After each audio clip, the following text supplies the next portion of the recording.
Hello and welcome to Series 2 of the Training for Influence podcast. Our aim is to help you deliver the best training possible. We'll be exploring how to make the most of every single second in a training session and how to deliver training so that it has added influence. You'll be hearing from me, Tammy Banks, and I'll be chatting with Training for Influence graduates, facilitators and experts who can speak to each of the steps. Expert, tailored, engaging and values-led. We hope you find these podcasts really beneficial. In this episode, I have the great pleasure of speaking to Dr. Sarah Lewis. Sarah undertook the academic review of the Training for Influence methodology, which you can read in full on our website. Sarah is the director of an amazing organisation changing lives every day called Penal Reform Solutions.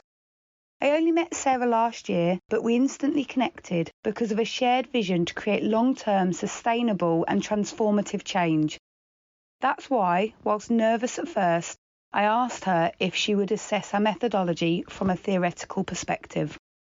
In this podcast, we talk about that assessment, and you will hear a lot about why we're passionate about this subject and seeking creative solutions to really change lives.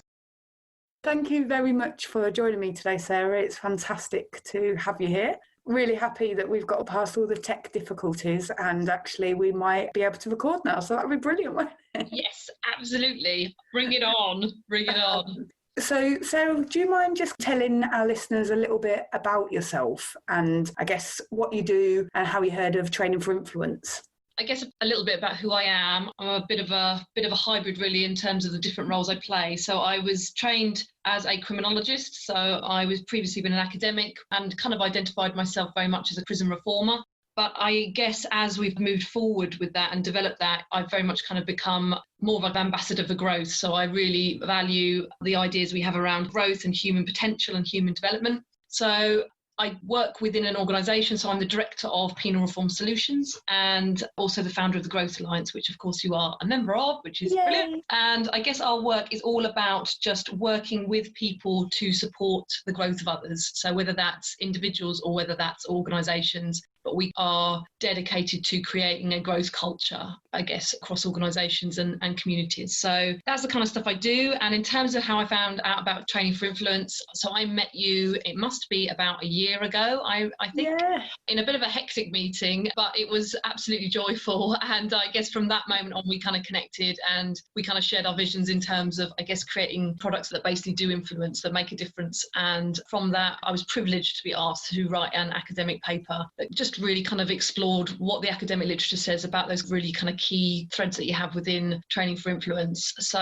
I did that, and from that And now you're here. And now we're here, yeah, woo! So we've done kind of Growth Alliance together, and that's great. So yeah, absolutely believe in it. And I think even writing the chapter really reinforced my passion for the work that you're doing and the methodology in itself. So I'm absolutely on board and convinced that it is something that will make a difference to people. So that's why I'm here. That's what it's all about.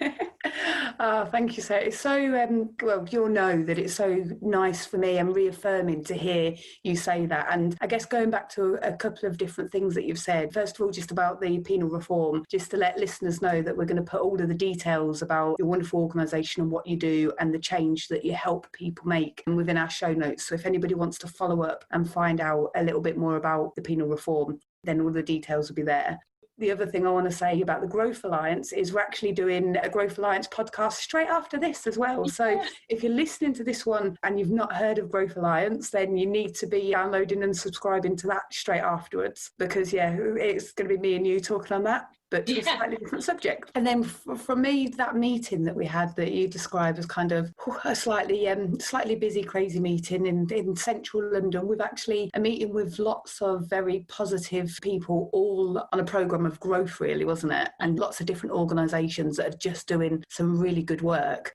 And as we were going round and talking to the subjects that are dear to our hearts and what we're trying to achieve, both me and you, we'd only just seen each other across the room. We were just nodding along with each other, weren't we? When absolutely. you were talking about what penal reform do and talking about Growth Alliance and your your real investment and belief in the ability that we all have to grow within our life and how to support that right across the sector. And I remember listening to you talking about the work that you're doing at Penal Reform and just being blown away by not only the passion and the dedication, but how informed it was by best practice and guidance. Because there was a lot of good work going on, lots of fantastic work going on, in fact. Actually, one of the things that is sometimes missing is actually that real kind of being informed by that best practice and that academic research and then connecting that with real life. And sometimes one of my frustrations is that I come across a lot of academics, which are brilliant academics, and I come across a lot of practitioners who are brilliant practitioners, but actually never the twain shall meet. And actually for services and for service users to be able to have the absolute best opportunity when they're working with a practitioner, it needs to also have some of that evidence. It needs to be informed by evidence as well. And that's what was really important for me when we were developing the methodology. So when you were talking about your experience over in Norway and then the stuff that you're doing in the prisons and the direction that you're going in, it literally spoke to me. So when I first asked you to do that academic review and have a look and assess the methodology from that theoretical basis, honestly, I was a little bit nervous. And I was a little bit nervous because actually you could have said anything, Sarah. Do you know, at that point, we didn't have a deep relationship. I knew your background. You knew a little bit about mine. And I asked you to go through that process and you could have said anything. So I was nervous. And so to receive it back and how you explained things and how you explored each of the elements from that theoretical perspective was just fantastic. So I'm so grateful for you taking the time to do that. And I'd love if you could tell us a little bit about that process, really, how you found it, and I guess connect to some of the things that you just said there about as you read that, why you then became more convinced about the methodology and what we're trying to achieve. Yeah, and I think when you asked me to do the chapter, I think there's something there about we work in a culture that's generally around kind of competition. And I kind of think we need to move away from that. If we are going to make a significant difference, we've got to move away from that. And I think the great thing about the methodology that you've got there is that I already saw the academic literature that was attached to that and already knew that it was justified in that sense. So in some senses, it was about that kind of investigation in terms of going into that kind of academic literature and creating that rationale. But, looking at the work that we do, it's so important for frontline staff, for service users, for sector, for organisations, for society, that we create meaningful training that makes an impact. And I think that has a big impact on people in terms of the purpose, their purpose and their meaning. And that's something that's important when it comes to us in terms of our principles of growth as well. So I think there's a lot of organisations out there that are competing, and I absolutely get that that's the climate and that's the culture that we've got, but we need to do something different if we're going to bring about kind of transformation. So yeah. I was just going to say, I completely agree with you. That's what I love about the Growth Alliance. That's what I love about Training for Influence. I kind of quite often get on my podium with my hands on my hips and say, for goodness sake, there is no room for competition in this sector. It is about collaboration, supporting each other and really being able to share what works to have that added influence and that added impact. So it's great. And I get what you're saying about the fact that, of course, the climate encourages competition. And I feel like we're a little bit radical in the sense of we're pushing against that. And actually, lots of the Training for Influence stuff, the whole reason I wrote it in the book actually was so that people don't have to come on the accredited course to be able to use the principles. They can pick up the book and run with it and have that major influence and apply the method to the training that they're already delivering without actually needing to, I guess, pay out any money, go through any process or anything like that. They have that option. And I do, just like you, I kind of go, there is no room for competition. That's not what it's about. Yeah, there's a bigger cause at stake, really. And there's plenty of work, let's face it, there's plenty of work to go around. And I think together we can do that. And that accessibility is really important. And, we talk about that kind of distance between academia and the shop floor, as we would call it. And I think there's lots and lots of people that are more willing to do that, but maybe don't have the access or don't have the opportunities. So when I've approached pretty much all the academics that I've approached and said, would you be up for coming into the prison and doing a conference? We've done that a couple of times. And people are really on board. So I kind of think it's just about setting that precedent, isn't it? And being activists in that field, really, because knowledge has to be accessible because people deserve it. In terms of the day-to-day stuff that the professionals are going through, they deserve to have that knowledge to inform them so that they don't suffer from mental health or they don't burn out or they don't know what to do. It's a vehicle by which they can become informed professionals, which is something I feel really passionately about. And then they can do the exact same for the academics in the sense of they can take the academics' work and theories and evidence and actually apply it to real life. And there's nothing more fulfilling from somebody, I'll know, and you'll know even more than I do, when you study for a long time and you put your heart and soul into something, actually what you want to see is it making a difference. And so it kind of goes both ways. The practitioners really work well with academics and evidence and such like to really bring it alive and show the difference that it can make on the ground. Yeah, I think so. And I think it is about that in terms of being an expert. I think, that's one of the, principles of your methodology, isn't it? That it's about being the expert and what that looks like. How lived experience doesn't necessarily mean that you've been in prison or that you've committed a crime and you've got that lived experience, but practitioners have lived experience. And I think it's about broadening that out and saying, do you know what, as a group of experts that have been there and lived it and been on the shop floor, I think that's absolutely invaluable stuff. Storytelling is such a powerful way in which we grow, and we need to make stuff real. We need to be able to translate it from maybe the kind of academic language into something that's really accessible. So I think that focus on experts delivering the training to grow more experts is a really important thing.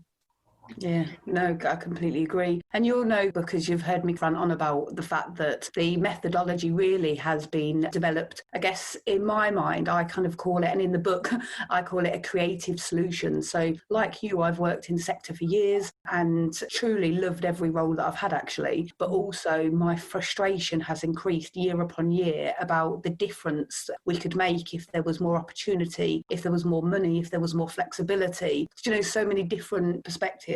There's so much good work that's out there, but unfortunately the lay of the land at the moment is that we are quite restricted in what we can provide. And so Training for Influence developed as a bit of a creative solution. So it's a methodology specifically that can be applied to any training so that it then has that added influence. And the reason we did that is so that the training that is mandatory training as well, that is happening within prisons, within charities, within probation, within social care, etc., the training that is mandatory, we can work with people to support them so that they can deliver it using the Training for Influence methodology, which then helps us to have that added influence. That being said, it is applied to lots and lots of specialist courses as well, but my way of sneaking it through the door to be able to have that influence on some of the frontline practitioners that maybe really do, from an organisation perspective, have their back against the door with regards to actually time available for training or money available for training. They might really want to actually book something specialist, but just cannot justify the time or money because of the situation that they're unfortunately currently in.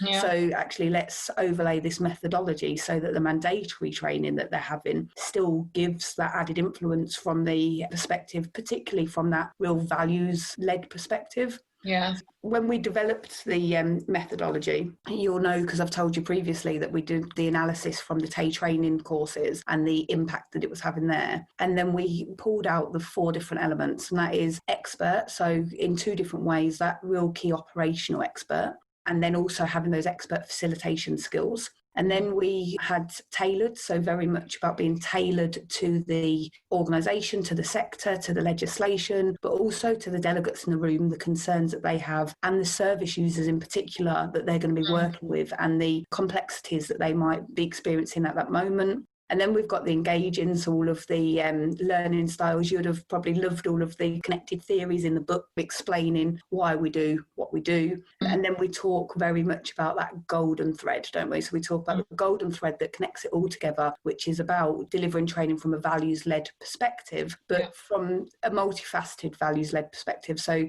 values-based decision-making, but also valuing yourself as an individual, so that emotional resilience, particularly for the frontline workers, and valuing your service users as well, and really recognising that if we really want to support growth, going back to what we were saying earlier, to support growth and change, and actually we need to recognise we're on the same journey here, and we need to value people how we want to be valued as well. That's kind of a bit of a whistle-stop overview. Would you mind taking me back and talking me through, I guess, your academic analysis and evaluation of each of those points?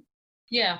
I guess looking at it firstly in terms of an expert perspective and having that kind of operational experience when delivering. I think on a general view, I guess beforehand, it's like you say, it's a methodology, but it's about how we do things rather than what we do. And I think the content is really important, like you say, in terms of mandatory topics or whether that's specialist topics, but how we do it, how we build those relationships, how we connect with people is really important. So we talk a little bit about that within the chapter, and we talk a little bit about by having that level of experience that you can bring into the session, not only does that give an individual purpose in terms of the person who's delivering it, but it is that legitimacy. It is about raising the legitimacy, because invariably if we get trainers that haven't got that experience, then people that are being trained can sometimes say, well, how do you know? You don't know how difficult it is. You don't know, you haven't been there, you haven't done it, you haven't got the t-shirt really. So I think there's something about the legitimacy that comes with those that have got operational experience, and whether, to me, that's including people who have lived in prison or been on probation or been connected with punishment in some senses or criminal justice.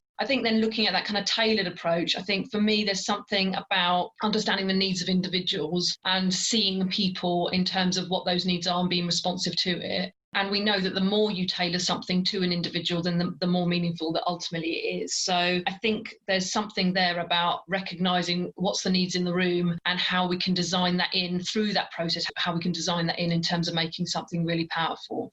I think there's also something there in terms of engaging. So I think learning is really exciting, and I think there's a number of training. I know that there's a training, I don't know if they still have it within prisons, but it's basically an online diversity training where you have to read something on your own and then do a quiz. You can do the quiz as many times as you want, and then you tick a box that you are now diversity trained. And I kind of think it's so important to not lose relationships. I'm up for online learning, absolutely, but I think the relationships still need to be there, and that's how we engage people. We inspire and we motivate and we connect with people, and by narrowing that gap in terms of that relational distance, I think that creates a safe environment to talk. And I think invariably when you're working with frontline staff, sometimes people don't know what they want to talk about because of, maybe being macho, or maybe thinking that everything's fine, or, not being able to kind of disclose the difficulties that they're experiencing. But by creating and engaging in a safe space to learn, I think enables people to then talk about the things that really matter. And I think that's the stuff that's influential. That's exactly the point, is about giving people that safe space to actually be able to explore with some colleagues or some people in a similar situation, but in a different place in their journey, in their career, in their working life, because then we all have those different frames of references. And I do have a real issue with online learning. And actually, you won't have seen, but there's been an added chapter to the book, which is literally about applying the training for influence method to live online learning. And at the beginning of that chapter, I have a real rant about static e-learning. And your example there is perfect, because actually from the equality, diversity and inclusion perspective, I would argue really similar to lots of the other courses that the methodology is applied to, because it's working with people to really understand an EDI. You need your current perspective challenged, because actually your frame of reference might be that you've always lived in a certain area, spent your time with certain people, spoken a certain language, have a certain culture, etc., etc. And yes, you can look on a screen that says, here are all the protective factors and here are the different diversity elements to cover. And don't forget that this is the legislation and you need to operate within these parameters. And you can nod all the way through. And you can click all those buttons and go back and do that quiz for the fourth time because you got the date wrong on the legislation or whatever it is. But actually, the way you treat people won't necessarily have changed. In fact, I'll be surprised if it has changed. Whereas if you're attending an equality and diversity course that is being delivered using the training for influence methodology, as you're talking, as you're kind of exploring those protective factors, there'll be some of those stories in there about different people with those protective factors. There'll be some of those engaging activities in there to really kind of heighten your emotions and connect you to the subject. There'll be people who have absolutely different experiences to you, absolutely different frames of references, and you'll be saying, well, this is my perception. In fact, we have when you go through the methodology on the accredited programme, there's lots of different examples that we've put in there to support people to adapt their courses. And we've taken things from what's worked in TAE training, because obviously that's delivered the methodology for the last 5 years. And one of the activities that's part of the pack that people get when they join and when we go through the engaging element of the method is an activity that is used on equality and diversity as an example. And it's where the facilitator reads out some statements, and the people on the course then make a determination within those statements really of what their opinion is. One of the statements is about a young man who has custody of his 2-year-old daughter, and he's a recovering heroin addict. And they have to say how concerned they'd be about this, and they have to kind of stand on this continuum of concern.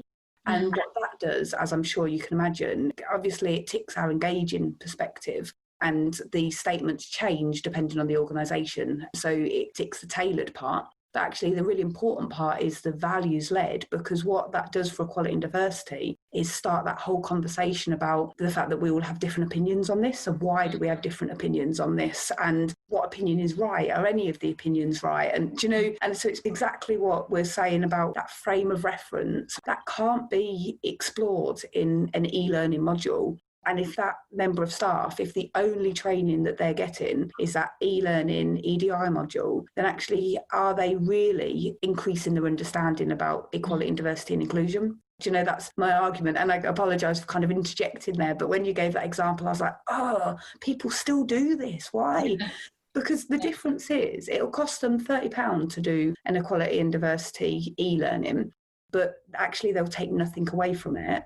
They put on an equality and diversity course that 15, 20 of their staff members can go on, that is delivered by somebody who delivers using training for influence methodology. And actually their practices will change, their understanding will change, the way that they support and value people will change. And actually they'll walk out really recognising how every day equality, diversity, inclusion is a key part of their role. It's not something that is just ticked off. So, yeah, sorry, I just ran with that because it was such a good opportunity to go, oh, it drives me crackers. I think, like you say, it's that value-added stuff. And I think, you know, looking at that from a cultural perspective, we are in this period where it's all about short-term solutions and it's about getting what we've got to get done. And I think there's something there, if we want long-term transformational work, and I believe that is possible within our prisons, within community punishment, across criminal justice organisations. If we want sustainable, meaningful work, we're going to have to invest in people. You know, that's one of our principles in terms of what we do. And I kind of think all the time we don't, it's a microwave solution, isn't it? It's a short-term fix. It's the plaster on this slowly hemorrhaging system. It's not even a short-term fix. No. I look at the people, we were talking just before we came live on the podcast about a variety of different organisations that are working within criminal justice and things like that. And I look at some of the services that are being provided because they're quick and they're lower price. And actually it's not even a short-term fix because they're not providing for the people right in front of them now. So the people going through the system, service users, and I say system because it's a systemised problem. Granted, there's pockets of literally phenomenal practice all over the place. But from a systemised perspective, there is a problem of austerity and short-term solutions. And it's frustrating because actually there is no fixed short-term either. So, and that's they're not getting what they want anyway. I think in terms of, you know, they're being sold that dream, aren't they? And I kind of think, like you say, it's not going to have the impact that people want. Not even for the frontline workers, because our frontline workers are burning out and leaving. Do you know, and some of them are amazing workers who absolutely have the right values and drive, but can't cope within the system anymore. So if we're not valuing our frontline workers who are an organisation's or a sector's biggest asset, how can we then expect them to value the service users that they're working with? It's about all of those elements connecting together, but ultimately to kind of keep feeding into that culture change, isn't it? It's really feeding into that culture change. Yeah, I think it needs to really. It's just so challenging. And I think, you know, over the next 10 years, we don't really know what that's going to look like. But in terms of austerity, we're going to have a number of challenges ahead of us. And I think just logistically getting staff out of wings, let's say within a prison environment, getting them out of wings, so you've got to lock an entire prison up for that day. So those men and women are behind their doors for that day in order to deliver training. You kind of think in terms of what the people behind the doors deserve and what the staff on the shop floor deserve. They deserve for every minute of that training to be important and meaningful. And I think if you're delivering training that doesn't give that kind of outcome, the service deserves so much more. And it's completely achievable. It is completely achievable with the right values and the right vision. And I think that's the bit that's frustrating. Yeah, I completely agree. One of the things that we say in Training for Influence continually is that as facilitators, we really need to view it as a privilege to have somebody in our company for the next 6 or 7 hours going through that learning process, because actually, first of all, before anything else, it's 6 or 7 hours out of somebody's life that they're never going to get back before we touch anything else. But then actually, bearing in mind that we work with people that work with people who usually have complex needs and or vulnerabilities, we're taking them away from their service users, the people that they would have seen that day, the lives that they would have potentially impacted that day. And then there's exactly what you're saying, you know, we're costing the organisation money, we're costing the sector, we're costing the taxpayer money, all of those different things. I always kind of say, it's a real privilege to have this time. So actually, it's our moral responsibility as facilitators to absolutely help people get everything they possibly need out of that session to be able to then go and deliver their services from an exceptional values-led perspective. And it's in some ways irrelevant of what the subject is, because it's about actually how you deliver it and what you share within that delivery, what you role model. I always say culture connections, because I think that you sow seeds a little bit.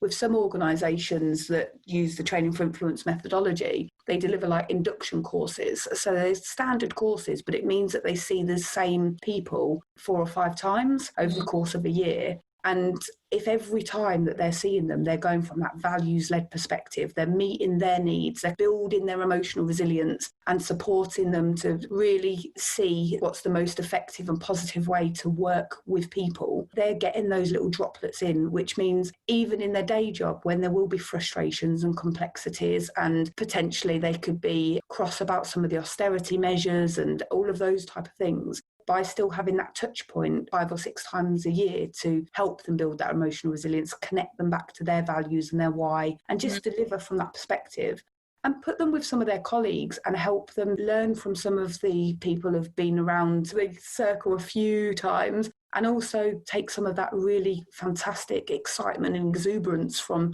somebody new to the sector as well. Really connecting that together without doing anything else is really powerful in itself as well. Yeah, we found from the training that we do on the Growth Project, what we found to be the most, I guess, rich experience of learning was when we co-facilitated it with prisoners. So it was around rehabilitation and building a rehabilitative culture. But I think the other thing that was really important for us was about trying to, based on the silo-based working that we see within prisons, trying to connect the prison up as a whole community. And so therefore having prison officers, but also having teachers or nurses or PEI instructors, whatever that may be, but a range of different roles within that. So the content would be the same, but through that methodology and through that process, people learn to understand each other's roles and build relationships across that prison. And like you say, for me, in any activity that we do, and I guess that's why I like this methodology the most in that sense, it's all about cultural change. It's got to end in that way. Training is one facet of that, as is coaching, as is, a number of different projects or campaigns or initiatives that go within that. But training is such a fundamental aspect of it, because you're informing and you're showcasing and you're inspiring people with the academic literature and with legislation and with what's relevant for their job. I think all of that's important. If we want to have a values-based system, we need to nurture those values rather than maybe assume that they're there in the first place. But it is about that acceptance and about that openness to that and having that conversation. But I think there needs to be congruence. There needs to be an alignment between the way in which we see the world, our belief in change, making that difference to our everyday practice. And I think that is the challenging thing. We can throw loads of training at people, but if it isn't continuously developed and if we don't have reflective spaces where people can reflect on the work that they've learned, then that stuff slowly erodes, that learning slowly erodes. And if the culture is dominant around you, it's a bit like planting something and having toxic soil. No matter how much I plant in that soil, the plant's not going to grow because we haven't got the environment around us that can sustain those lessons that are within training. So culture is such a significant thing in terms of the effectiveness of training.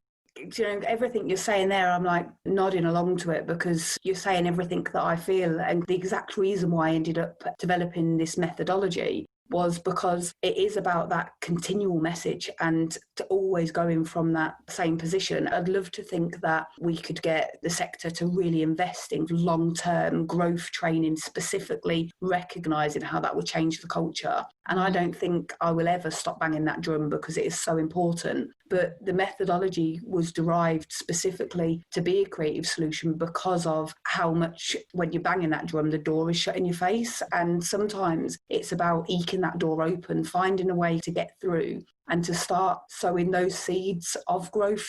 I never set out to work in training, to own a training company or to develop a methodology. I've literally worked in the sector the last 20 years. So what I've done specifically is actually develop the methodology to be a conduit to actually help us to achieve what we're trying to achieve, which is that longer term impact. So it's about seeing what's out there, seeing what I can already take. Now, people are already having training. They're having to purchase in, particularly the mandatory training. And it's like, okay, how can we use what they're already doing to actually have that added influence to sow those seeds? And interestingly, one of the things for me is that once an organisation, going back to what you said about the added value, once an organisation has a session that a facilitator delivers using the training for influence methodology, so far, it's literally 100%. They never go back to other types of training because they want that. As soon as they can see it, they want that added value. And quite often people kind of go, well, training's training.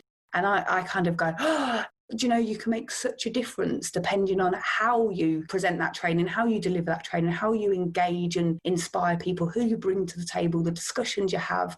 And yes, actually, it might be about risk management or managing challenging behaviour or safeguarding or whatever the mandatory sessions. But if you can do within that training, or if a facilitator can use a methodology to bring that subject alive in the way that you mentioned about actually making it really applicable to their role, and they can change the way that they're delivering their services the very next day. Actually, it brings the subject alive, but also the influence is starting to filter on through. And we have to start somewhere, don't we? We have to meet people at where they are on the journey. And some people don't realise that training can make such a difference. So it's about showing them as well.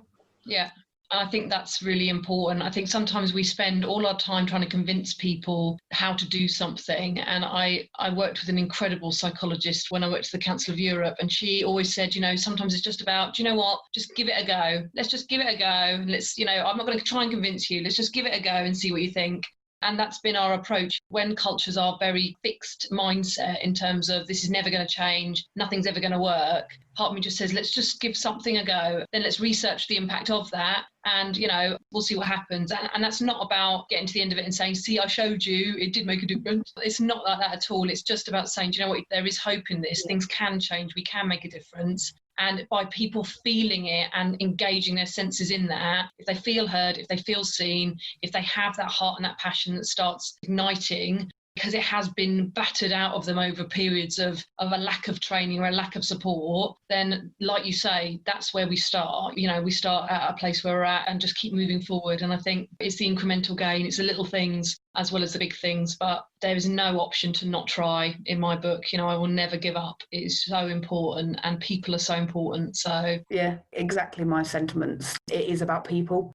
The whole methodology is about people, from the facilitators to the delegates, but actually ultimately we wrote it to have that impact on the service users. That's the place that it started, and that's how and why it was designed. But actually the impact is across people at different levels and right across the organisation and the sector. But what I'm most passionate about is that actually that filters down and that culture change happens, and the way that people deliver their services, they come from that values-led perspective. And ultimately the service user, who actually potentially at that point when they're coming into contact with the staff member in whatever service it is, actually they could be at a really difficult time in their life and really need and deserve that real effective values-led expert support and delivery there. And I just think that everybody deserves that and should have that available to them. And it frustrates the life out of me that some people don't. Because actually that should, in my book, that should be a minimum standard. But you, when you wrote the review, you really went to town on the values-led golden thread part of it. I took from, when I read back the evaluation, I really took from that actually that was by far your favourite part, and you could see how that connected everything together. I think it is so important. And I think we know in terms of our lives, when you meet people that don't have the values but are saying what they are meant to be saying, I think that authenticity is so important, and that honesty is really important. And it's about appropriate self-disclosure. It's about professional boundaries. It's about hope, having hope in a system. And I absolutely get that based on the systemic climate that we've got, that's kind of against the odds really sometimes, but it is so powerful. You know, when you look at stories of people that have desisted from crime, let's say, and you look at those stories, they can trace back significant people and significant events that have influenced them in such a way that it has contributed to that identity shift in terms of transforming their lives. And it's those individual stories, when you link it back to that, they are the people that, you know, we need to be training. They are the people we're training. And I kind of think if you can do that, it completely revolutionises the role of prison officers or the role of probation officers, whatever that may be. If we can empower people and get them excited about the work that they do and know that they do make a difference in a positive way and a negative way, because ultimately their impact is permanent. So we want that influence to be positive. We do not want that influence to be negative, because ultimately negative practice, whatever that kind of looks like, does harm. We're not in the job to do harm, in my view. We do everything on the basis that we do no harm, but also that we grow people. And that's not to say that mistakes don't get made, because of course they do. And we have ruptures in relationships, but it's the mending of that and the way in which we do that that's really important. And I think that takes skill, and that takes, therefore, investment, and that's what we need. And I guess the challenge over the next kind of, in the future, when the new normal kicks in, if it has already, I don't know, I kind of think we need to be thinking more creatively about how we deliver that, because this idea that it costs a fortune, I don't think it does. I think it's more around, like you say, it's about adding value. It's about moving forward, and people are absolutely up for that. There are so many new officers going into the role that have joined the job to make a difference and are putting themselves at risk every day because they have not been trained properly. And I feel utterly passionate about that, because that is not acceptable. That is not acceptable that should be happening. That needs to be reviewed, and people should not be put in those situations. In my book, we have ways to do that. You know, it's about growing people. That's the important bit. That's what it comes down to, doesn't it? Whoever that person is, actually, it comes down to growing people. And I guess a couple of things to kind of go back to that you said there, your example there about actually people change people's lives. I don't know if you've watched my TEDx talk, but that's exactly what I talk about there, because it was one person who was a frontline practitioner at the right time. And she wasn't the only one, but she was the one in the right time, the right place, that started off that shift in mindset for me and started off that domino effect that allowed me to then let other professionals into my life to support me in that way. And if she hadn't have been minded in that way, if she didn't have the ability, the confidence, the values, or if she'd had a really bad morning and didn't want to talk to anybody and didn't have the skills or resilience to be able to put that aside and act as a professional within her role, you know, if any of those different things could have come into play, and actually we probably wouldn't be sat here having this conversation today. So I value the difference that one individual can make and recognise that above everything else. And I think that plays to what you were saying afterwards, which connects kind of to the methodology. It's about looking at what's out there now and actually how can we add value to it? How can we make it better? How can we use some of the mechanisms that are there now? Of course, we always want to, and I don't think you or I will ever stop aspiring to get to that. Yes, we want everybody to actually have a full growth package of training within different services, etc. And I think we're always going to aspire to that. But actually, if we can get the door open by looking at what they're already providing now and how we can add value to that, and how we can train trainers to use a methodology that means they train differently, but also they connect together. If you're delivering training for influence in the sessions you do, Taya doing it in the sessions that they do, all of the other people that have come through and all of the other organisations that have come through the accreditation or read the book are doing it in the ways that they do. Actually, collectively, the difference we can make, because we're all coming from that exact values-based perspective, I just think it's so exciting. You know, it really, really excites me. Yeah, it's all part of that movement, isn't it? And I think it's about including everyone within that. When we started the Growth Alliance, one of the sole purposes is to initiate a social movement that includes everyone. And I think a lot of the time I hear that people don't really care a lot about criminal justice because it doesn't have an impact on them. You know, they go through life and it doesn't influence them. And I kind of think, you know, we need to start recognising that it does, absolutely, in terms of just how you feel when you're walking down a high street. That is criminal justice, isn't it? It's about that people matter, ultimately, and it's about that understanding of where people have come from and what experiences they've had, and that maybe the level playing field is not equal when people are growing up, and why it's important, why is it relevant? And it is absolutely relevant in terms of feeling safe, in terms of healthy communities, in terms of cultures that support growth within communities. I think it's everyone's issue, but everyone's part of the solution as well. And I think that's the exciting thing, is that if we start to join these dots up, you know, our connection campaigns are all about that. You join up connections and you illuminate hidden voices, or you illuminate people that are sometimes forgotten. So at the moment we're doing one with prisoners' families. And that's the important bit, I think, that there's so much unheard and unseen, but there lies the solutions, I think, because once you ask the questions, People have an idea, people know what needs to be done. And that goes back to those experts, doesn't it?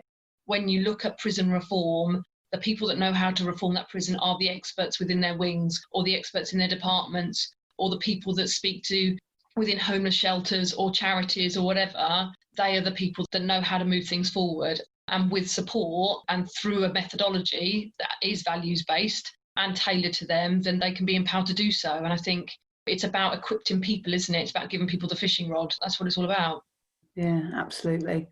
So I'm really grateful for you giving me your time today. I think one of the things that I want to say to listeners is if you want to know a little bit more about the academic underpinnings to the methodology or some of the theories that connect and explain, please do go to the website and read Sarah's review and read the elements in the book as well. And you can get all of that background and that analysis and evaluation that Sarah went through when she was really kind of looking at the methodology and I guess picking it apart a little bit and seeing whether it works, whether it connects together and whether the elements are important.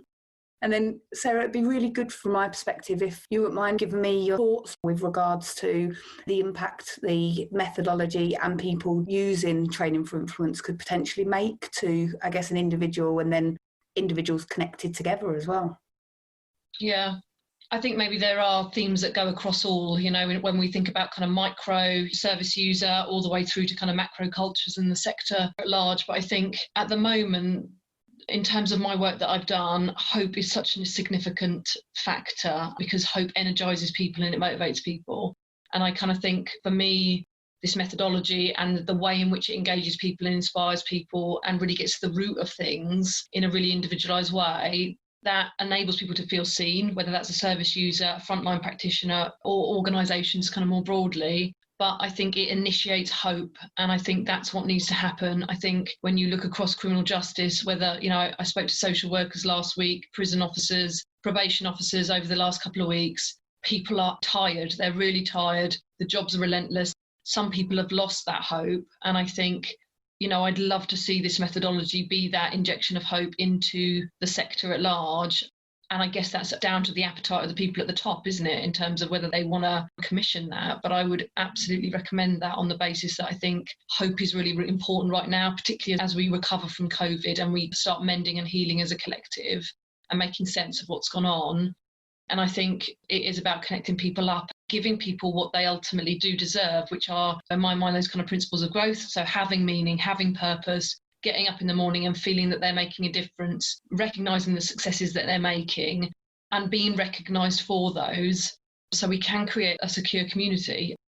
It is one part of a larger mission, but I think it can make a significant impact if it is allowed to.